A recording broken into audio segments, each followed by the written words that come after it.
Hi అండి.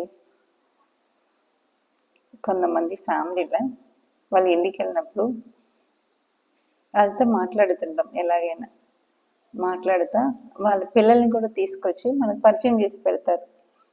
ఏ రా బుజ్జి, రా బంగారం, రా చిన్ని, రామ్మ, వీళ్ళ గురించి నీకు తెలుసు కదా, అప్పుడు చెప్పాను కదా, ఆంటీ అంకుల్ వచ్చారు, ఒకసారి హాయ్ చెప్పవా అంటారు. పిల్లలు వస్తారు, వచ్చి మనల్ని చూస్తారు, చూసి వాళ్ళ భాషలో ఏదో అడుగుతారు. అంటే ఏ అంకుల్, ఏ ఆంటీ అని అడుగుతారు.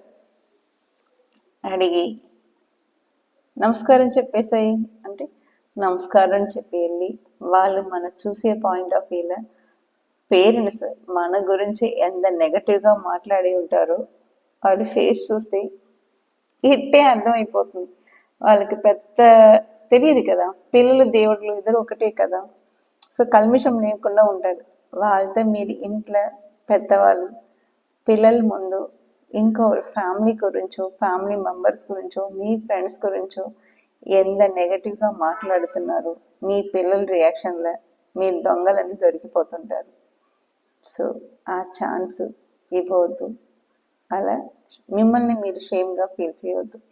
చాలామంది పిల్లల్ని నేను చూస్తుంటాను, మాట్లాడుతుంటాను, చుట్టాల కూడా అది మన గురించి వచ్చిన తర్వాత ఓహో వాహో అన్నట్టు ఉంటారు.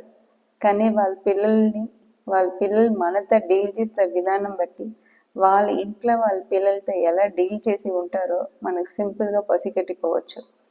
సో మీకు వీలైతే రెస్పెక్ట్ ఇవ్వండి, నచ్చపోతే టాపిక్ తీసుకురావటం మానేయండి.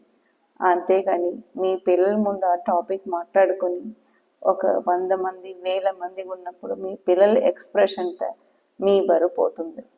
Be alert.